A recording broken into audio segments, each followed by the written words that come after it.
আশ্চর্য মনে হয় ওই মুসলমান বাবা মার জন্য শিক্ষিত হওয়ার নামে যেই বাবা মা 16টি বছর ছেলেটাকে পড়াইলো, এই ছেলে মেয়েটার মাথা তো একটাবার এই প্রশ্ন আসলো না, বাবা মার মাথায় একবার প্রশ্ন আসলো না যে লাখ লাখ টাকা খরচ করে 16টি বছর আমি আমার সন্তানকে পড়াইলাম, অথচ আমার মালিকের কোরআন আমার ছেলেটা একটা পৃষ্ঠা দেখে দেখাও চাইয়া চাইয়াও শুদ্ধ পড়তে পারে না। এর চাইতে বড় ব্যর্থতা কায়নাতে আর কিচ্ছু হইতে পারে না। এটা ব্যর্থতা বেটা, এটা অভিভাবক তোমার ব্যর্থতা, সন্তান ছেলে মেয়ে তোমার ব্যর্থতাই। দুশ্মন তোমারে ধোকা দিছে, ধোকা ধোকা ধোকা ধোকা। দুশ্মন তোমারে ধোকা দিছে, তুই ভাত খাইতে পারবি বেশি, আরো ফল, বিরাট চাকরি পারবে, একদম চাঁদের দেশে গিয়ে চাকরি করবা, বিল্ডিং এর ছাদে ঘুমাইবা, বিয়ে করতে পারবা 30টা, গাড়ি লইবা একটা পুরো টাকের মতো। দুনিয়া আপনারে বুঝাই দিছে অনেক কিছু হবে, অনেক কিছু হবে। শুধু শুধু কোরআন পড়বা না, শুধু দিন শিখবা না, শুধু মোল্লাদের কাছে যাইবা না, শুধু চেষ্টা করবা ওলামায়ে কেরাম থেকে যত দূরে থাকা যায়, কোরআন সুন্নাহ থেকে যত দূরে থাকা যায়। অথচ এটা তো প্রশ্ন করা উচিত ছেলেটার, কিরে ভাই আমি না মুসলমান, তো আমি মুসলমান, আমার রবের কোরআন আমি পড়বো না কেন? বাবা মার তো এটা ভাবা উচিত, কিরে আমার পুত্রা মুসলমান, তো ও আল্লাহর কোরআন পড়বে না কেন? আল্লাহর কালাম পড়বে না কেন বলে? এজন্য মাদ্রাসা আখিরাত শিখায়। আপনি কর্মের ফিকিরটাই ভিন্ন। আপনি আমার কাছ থেকে এখানকার মর্যাদা খুঁজতে হবে না। আমরা পড়ছি জ্ঞানের যাই কিছু কোরআন সুন্নাত সবটারই মাকসাদ আখিরাত। শুধু ভাত মাছ দুনিয়া ভোগ করার জন্য আপনার নামাজও লাগে না, সেজদাও লাগে না। নাস্তিক মুরতাদ যে দেয়ার ইজ নো গড, আল্লাহ বলতে কিছু নাই, এটাও যারা বলে আল্লাহ তাগরে দুনিয়া খাওয়ায় না, তো তাইলে এটা তো বিষয়, ভিন্ন বিষয়। এটা একটা বিষয় দুনিয়া ভোগ করা, দুনিয়া চলা, এটার জন্য তো কোনো পড়ালেখাই লাগে না, বাংলাও না আরবিও না। একেবারে লক্ষ লক্ষ মূর্খ বকলম নাম দস্তখত করতে জানে না, টিপসই দেয়, টিপসইও দিতে পারে না, আরেকজনে আঙ্গুল দইরা দিতে হয়, এন্দিয়া সাপ দেয়। এইরকম মানুষ আছে হাজার হাজার কোটি কোটি টাকার মালিক নাই? আপনার না থাকলে আমার বাড়িতে আছে, চলেন আমরা লাকসামে এরকম একজন কোটিপতি আছে, কোটিপতি না কোটি কোটি কোটি টাকার মালিক, ঢাকা শহরে একটা পূর্ণাঙ্গ মডেল টাউনের মালিক, একটা বিল্ডিং না।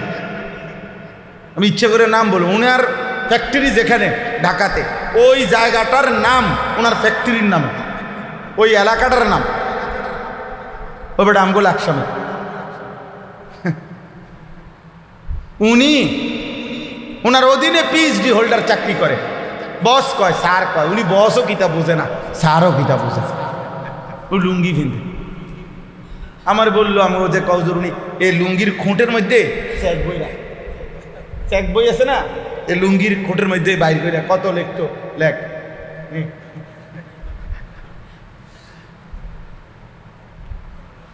তাইলে দুনিয়া তো আলাদা বিষয়।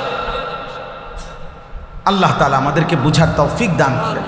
আমার ভাই, আমার বন্ধু, দয়া করে এটা বুঝতে শিখে।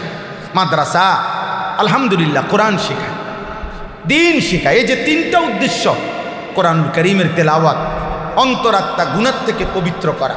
আপনারা যে কোনো বিবেচনায়, যেই কোনো বিবেচনায় আপনারা দেখেন, দিন মানে যারা কোরআন পড়ে, যারা দিন শিখে, যারা ওলামায়ে কেরামের সাথে সম্পৃক্ত, যাদের নামাজ রোজা বন্দিগি যাদের মধ্যে আছে, আলহামদুলিল্লাহ যেই কোনো সময় পৃথিবীতে যে কোনো বিবেচনায় অপরাধের মাত্রা, গুনার মাত্রা, পাপের মাত্রা নিঃসন্দেহে তাদের দ্বারা সংঘটিত হয় কম, একবারে হবে না, এটা হবে না, কারণ এ তো ফেরেশতা না, এ তো মানুষ। তো বোঝেন নাই কথাটা? কোনো ব্যক্তি মাদ্রাসায় পড়ছে, এই কারণে তার দ্বারা আর এক জাররা কোনো পাপই হবে না, না এটা তো কোনো বুলেট প্রুফ গাড়ি না, এটা তো এমন না। বাকি কথা হলো যেই কোনো বিবেচনা অপরাধ থেকে বিরত থাকা, পাপ থেকে বিরত থাকা, এদের দ্বারা সহজ। আল্লাহর দয়া, এই কোরআনের বরকতে, সুন্নাহর বরকতে। অতএব আজকে আমি এতটুকু কথাই বুঝাইতে চাইছি। মাদ্রাসা এবার আপনি এই তিন উদ্দেশ্যের সাথে মিলান। নবীজি সাল্লাল্লাহু আলাইহি সাল্লামের তিনটা মেহনত, কোরআনুল কারীমের তেলাওয়াত, তাজকিয়া, অন্তরকে গুনাহ থেকে পবিত্র করে পবিত্রকরণ, কোরআন সুন্নাহর আলোকে জীবন গঠন। নিঃসন্দেহে নবী সাল্লাল্লাহু আলাইহি সাল্লামের এই তিনটি মেহনত, 23 বছরের এই পবিত্র আমানত মাদ্রাসাওয়ালারা গ্রহণ করে নিয়েছে। বছরের পর বছর ওলামায়ে কেরাম গ্রহণ করে নিয়েছেন এটা, যে আপনার এই আমানত আমরা গ্রহণ করে নিলাম। এবার যুগ যুগ ধরে মাদ্রাসায় কোরআনুল কারীমের তিলাওয়াত, আলহামদুলিল্লাহ। এই জন্য দারুল উলুম দেওবন্দ আমাদের কওমি মাদ্রাসা আজকে 160 বছর। 1866 সনের মে মাসের 30 তারিখ দারুল উলুম দেওবন্দ কওমি মাদ্রাসার গোড়াপত্তন সূচনা হয়েছে। ঠিক বরাবর 2026 সালে এসে এখন 160 বছর। 160 বছরের এই ক্রান্তি লগ্নে 160 বছর ধরে গোটা পৃথিবীর যেখানে মানুষের অস্তিত্ব আছে, যেখানেই মুসলমানের অস্তিত্ব আছে, আলহামদুলিল্লাহ, এটা ঐতিহাসিক সত্য, এটা চিরন্তন সত্য কথা, যে বাস্তব সত্য কথা, যে সেখানেই কওমি মাদ্রাসার ওলামায়ে কেরামের খেদমত আছে। যেখানেই মানুষের আয়োজন, সেখানে কওমি মাদ্রাসার আয়োজন আছে। আলহামদুলিল্লাহ, এটা পরীক্ষিত কথা। আপনি খবর নেন, আপনি খবর নেন, আপনি খবর নেন।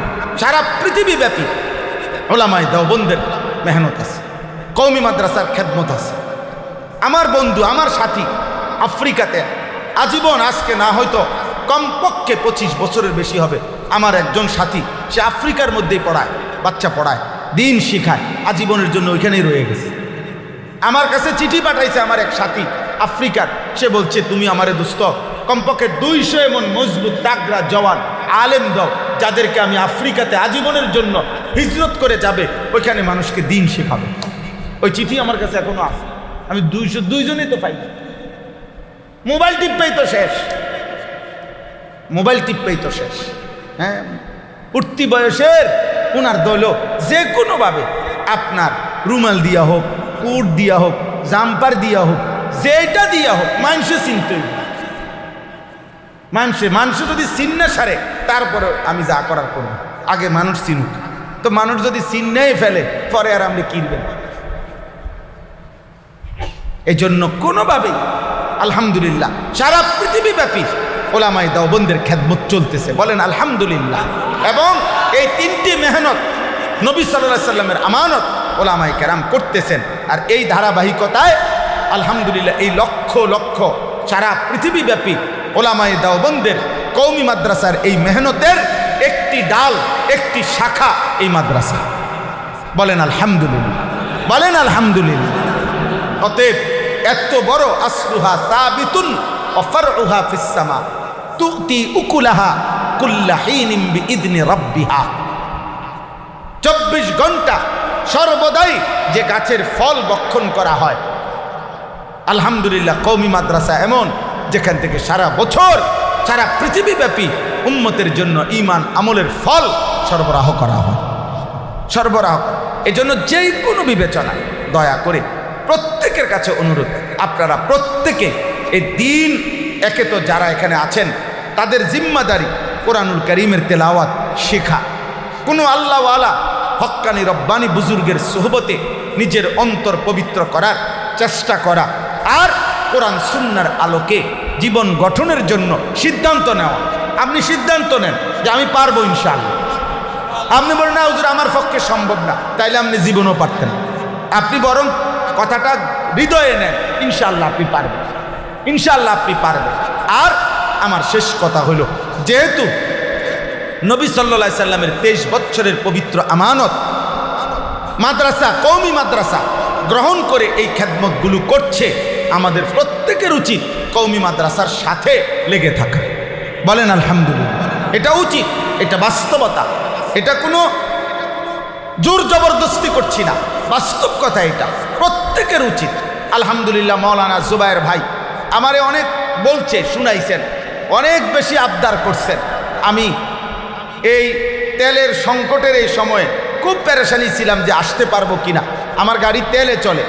তো এরপরও আলহামদুলিল্লাহ চেষ্টা করে কষ্ট করে আল্লাহ আনাইছেন এই মাদ্রাসা। সারা রাত্র জার্নি করে জ্যামে পড়েছিলাম, সকাল 7:30 বাজে আমি এসে এখানে পৌঁছছি, সারা রাত্র গাড়িতে ছিলাম আপনার।